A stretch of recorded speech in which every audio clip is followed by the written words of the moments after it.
Hello sweet friends, welcome back to another video, and a special hello if you are new. My name is Casey, and today I'm going to be sharing some summer reading recommendations with you. I know that so many people are fully in summer-ween and they are dreaming of autumn, but I don't know. I like to enjoy the season that I'm in, and for me, I am just not in the mood for fall reading yet, and maybe you aren't either, and hopefully maybe that's why you're here. But yeah, these are just some books that I recommend. I think that they are perfect for summertime, and I think they encapsulate coming of age and change and just all of the things that happen within summer. We have a different background if you're not new here. I've moved into my new house and I'm still kind of filling out like filming places and sound places and lighting places. So we'll see. It's just going to be a work in progress, but I do have some classics here. I have some more contemporary and lit fic, and then I also have some romance books because that's one of my favorite genres to read. But anyway, let's get into the books. First book that I have is East of Eden by John Steinbeck. For me, there's just something about summer and it's time to read a classic. I don't know if that comes from growing up and taking like different classes in school where you would do like required summer reading and they were always classics. But also I think when I was in college and when I was teaching, summer was the only time that I had to really devote time to like a really thick or heavier classic. So I just always associate classics with summer. But East of Eden is one that I really recommend. I think it's extremely approachable. I think that it is fascinating with the themes that it explores, and it's also being adapted really soon. So it makes sense to go ahead and read it now. But it's set in the Salinas Valley in California, and it's a multi-generational saga. And it's kind of loosely based off of the biblical story of Cain and Abel. And it's kind of like a Cain and Abel story from that first generation of the fathers and uncles to the current generation of the sons. I just think that this book just explores so many fascinating themes through the characters, themes of good versus evil, of morality, almost kind of like a nature versus nurture type of thing. It has some really vile characters that are just really pure embodiments of evil, and they're just fascinating. And it is just so good. And again, I think that this is very approachable. I don't think that it's very difficult to read. I flew through it, and it was one that I kind of expected to take the bulk of the summer, but I just really, really recommend that one. So if you've not read it, or if it's been on your list for a while, I think that's where you should start. But if East of Eden seems a little too daunting of a classic for you, then I recommend you read The Great Gatsby by F. Scott Fitzgerald. This is set in Long Island at the heart of the Roaring 20s, kind of like at the height of it. And it really hones into that glitter and that disillusionment kind of behind that facade that came with the Jazz Age. It really focuses on things like social class and the American dream, and questions that we ask today, like, is the American dream achievable for everyone, especially people of potentially like different social classes? It follows the story of Jay Gatsby, who lives on one side of the island in Long Island, and then Daisy, who lives on the other side. And Jay Gatsby is throwing these beautiful, just really overdone parties with the attempt of drawing Daisy, who he fell in love with when he was younger, to his side of the island and kind of into his world. And again, it meets a tragic end, as we all probably know, and it's just fascinating. And again, you have this kind of unreliable narrator that is telling this story, and so trying to dig through the little pockets of truth and things of what's going on, and kind of maybe like the side that he sees. It's just really good. And both of these classics, I think, are just fascinating. Like, I think with classics, you can explore so many themes and symbolisms and things like that. I just think that's really fun, and I think both of these classics are really good, especially if you wanted to read like maybe some like literary analysis or things like that as you're kind of reading along. But if neither of those classics seem your cup of tea, then I would recommend you read To Kill a Mockingbird by Harper Lee. This is one of my favorite books of all time, and it's one that I've reread many a summer. It's set in Alabama during the Great Depression, and it follows a scout who is a young girl. I think she's definitely a child. I think she's like 6 or 7, and it goes through a couple summers. Her father Atticus is a lawyer, and he's kind of a really well-respected man within the town, and Scout just admires him. And she lives a really peaceful world. Her father is appointed to defend a black man who's been falsely accused of essaying a white woman. And everyone kind of knows that he hasn't done it. But due to his race, they are going to convict him anyway. And Atticus has to defend him, and it causes a lot of controversy in Scout's town, and she sees different sides of these people that she's known and loved her entire life. And all of this is being told through the eyes of a child who doesn't fully understand what's going on. I think that was just such a fascinating narrative choice. It is just a phenomenal book. I reread it last summer, and I will say that I had a harder time getting through it because I guess before I had read it like in the Obama era, when life just felt a lot more hopeful. And,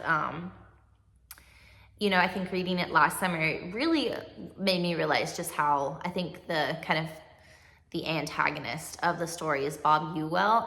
It kind of really made me realize how the Bob Ewells of the world have this platform now where they can spew their hatred. And I think that in some ways that makes this book just more important than ever and more necessary than ever to read. Moving on to some more contemporary works, the first one that I recommend to you is the Neapolitan novels. It starts with My Brilliant Friend, and these are by Elena Ferrante.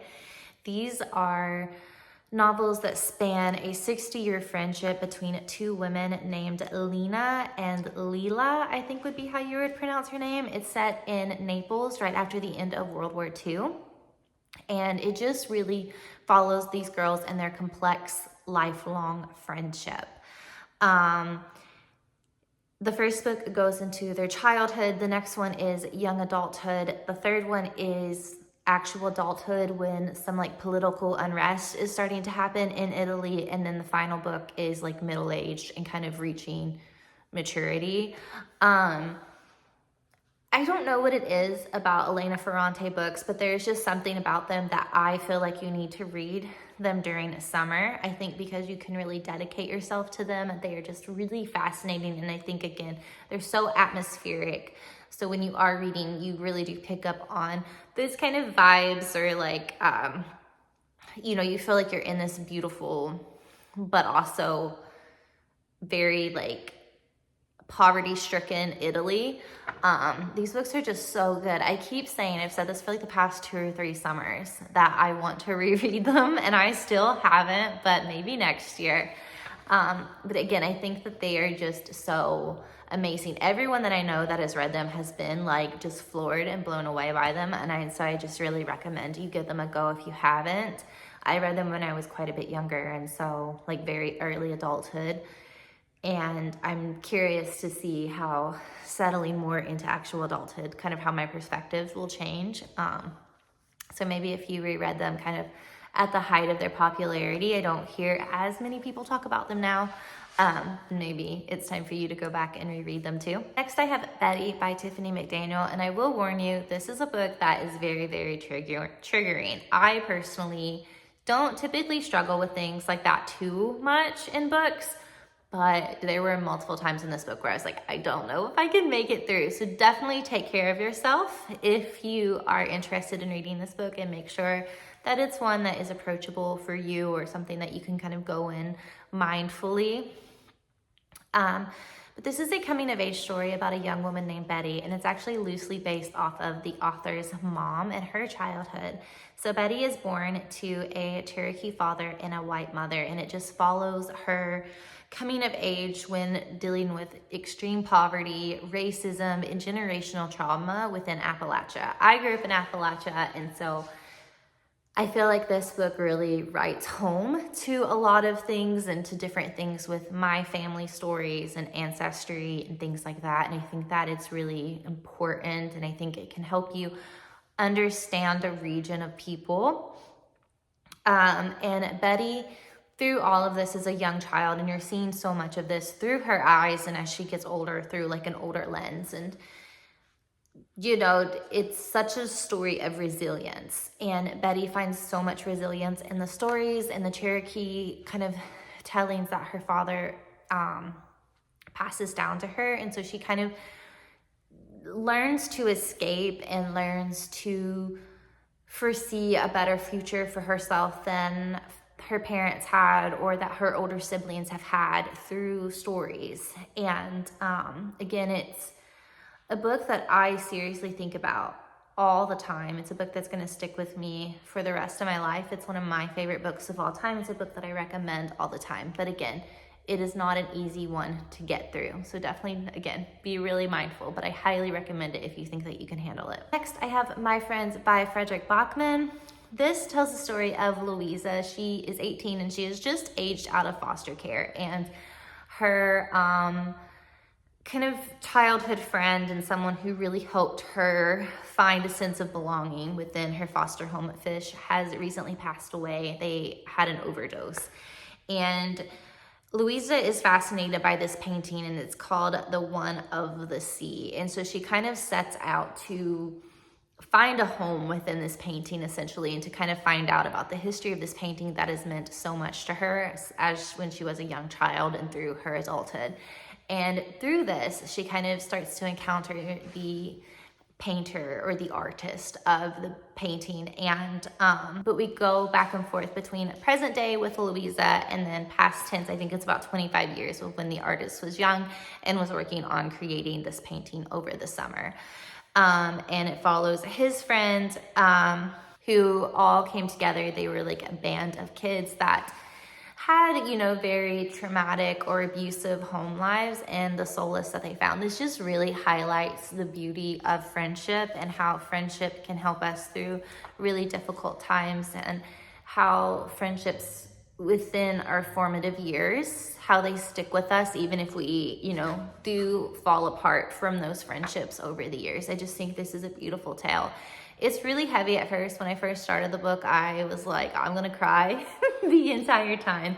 But I think ultimately it really is a tale of hope. And I think Fredrik Backman is amazing at writing heavier works of, you know, art, honestly, but interweaving them with like humor and kind of little bits of like whimsiness and things like that, that really kind of make balance. You know, you have like that lightness and that darkness, and it just creates a really beautiful reading experience. Next, I have The Song of Achilles by Madeline Miller. This follows the love story between Achilles and Patroclus. I hope I'm saying that right.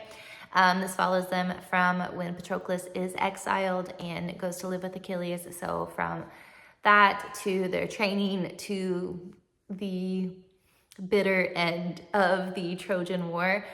It has been probably about 10 years since I've read this book, and I feel like I'm ready to get hurt again. It is really sad. I remember being devastated, and everyone that I know that has read it or reread it since then has felt the same. But it is just a beautiful tale of love and friendship and belonging.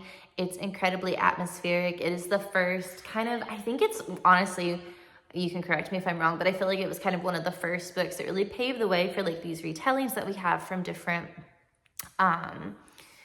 you know, Greek gods or Norse gods or whatever. And I think that it is just really beautiful. Again, it's incredibly atmospheric, but it is a beautiful, heartbreaking love story, and it's one that will stick with you forever. And again, you know, when you think of summer reading, you think of this really immersive, really memorable story. And so if you've not read this one, then I think it's the perfect time too. Moving on to some more happier books and some romance books. The first book that I have is Happy Place by Emily Henry. I don't know what it is about this one, because I think all of Emily's books are set during summer. They're set on a beach or on vacation or something like that, and they're amazing. But this one feels the most summery to me. It is set in Maine, and it follows Harriet and Wynne. They have been a couple within their friend group, and they were engaged, and they recently broke off their engagement, and they haven't told any of their friends. And their friends always meet at this beach house in Maine, and they spend a few weeks of the summer together. And I think they're either announcing their engagement or they're getting married or something that week. And the house is being sold, so it's like their last summer all together before they all really start breaking up and to adulthood. And they don't want to ruin their friends and their time, so they're going to pretend that they're still engaged. And you have this element of fake dating, which I eat up every time. I love fake dating. But then you also have flashbacks from previous summers that they've spent. And honestly, you really see how Harriet and Wynne's like people pleasing has hurt their relationship and their ability to communicate with one another. I just think it's a really, really beautiful tale. It feels very summery, like a New England summer. Don't we all just dream of that? So it's a really, really nice, like a setting in that way. And I think the love story and kind of the second chance romance and the fake dating and the tension, it's beautiful. And I love it. And if you like a one bed situation, then you get that. It's so good and so fun. And I read this book a few summers ago when it first came out. And as someone who is a big people pleaser and someone who was really, I feel like, disenchanted with my job, but didn't want to let people down or, things like that, this book also really helped me kind of work through those thoughts and those feelings and be willing to, I know it sounds kind of silly because it is just a little romance book, but it did help me feel like I needed to take charge and kind of brought some changes within my life too, which was a really beautiful thing. Next, I have Just for the Summer by Abby Jimenez. This follows Emma and Justin, and basically they have decided that they're cursed because everyone that they date, as soon as they break up, meets like their person and gets married. And then Emma and Justin are just kind of left. So they kind of meet and they share, this theory. And so they decide to date each other just for the summer. And then they can break up and then they can go on to find their person. But obviously they do end up falling in love with each other, which was really unexpected because neither of them, honestly, I don't know why either one of them were like, I want to find my person, because I don't think that either one of them is ready for a relationship because they both have a lot of trauma and baggage that they need to work through from their parents and especially their moms, and that's kind of in different ways. Justin's mom has found herself in a situation and Justin is kind of being forced to take care of his younger siblings, and then Emma, right, I just want to make sure I'm saying her name right. Yeah, Emma is deals with a lot of abandonment issues and commitment issues from her mom. And so, what was supposed to be kind of this fun, silly little fling has turned into this really emotionally charged thing, and then they're kind of forced to deal with those other issues in their life and to kind of see how they're going to potentially work through those. I feel like Abby Jimenez can kind of trauma dump a bunch of stuff on you, but I think that it's really well done and it's really beautiful. And I know for so many people, this is one of their favorite Abby Jimenez books. So I think it's really good. And if it has summer in the title, you have to read it during summer. The last book that I have is The Cinnamon Bun Bookstore by Laurie Gilmore. And I know it sounds like it's set in fall. And the cover makes it look like it's set in fall, but it's not. It's set in summer. So I do think, though, that it would be the perfect summer going into fall. I think it's that perfect transitional book. And that's kind of why I decided to add it last. But this follows Hazel. She's 29 years old and she manages a bookstore in her town. And she basically feels like she has never truly lived her life. She realizes that her 20s are almost over and she's just never done anything fun or exciting or anything out of the ordinary. She's just done what is expected of her and hasn't really allowed for, unique opportunities or excitement. And so while in her bookstore, she starts finding little notes and little dog-eared pages that all seem to be leading toward clues or adventures. And so she recruits Noah, who is a young man in their town, and he's kind of known for being a flirt. You know, if he was in a Jane Austen Regency novel, he'd be known as being a little bit of a rake. So she kind of recruits him for help in this, and Noah is in love with Hazel, and it's so cute. Especially if you'd read like the earlier book, you can kind of pick up on how he likes her. And so he agrees to help her kind of pursue these clues that are left in books. And so since it's her kind of last summer of her 20s and she's trying to put herself out there and experience life, she decides, you know what, we can just have a fun summer fling. And of course, those fun summer flings are not just summer flings, and they begin to have, you know, feelings for each other. It's just really, really beautiful. I personally related to Hazel a lot, and I loved the setting again of a New England town in summer, and the setting of a bookstore. And I just think that their romance was really pure and sweet. And honestly, I've read the first 4 of the Dream Harbor books. I feel like Hazel and Noah are still my favorite, and I think that they're the most well suited as well. But again, really, really good. I really recommend it. It's the perfect summer book, but I also think it could be the perfect book to transition into fall too. All right, friends, that sums up some books that I recommend you read this summer. Please let me know what you thought of any of these books, or if you have any recommendations for me. And I will see you very soon in another video. Bye.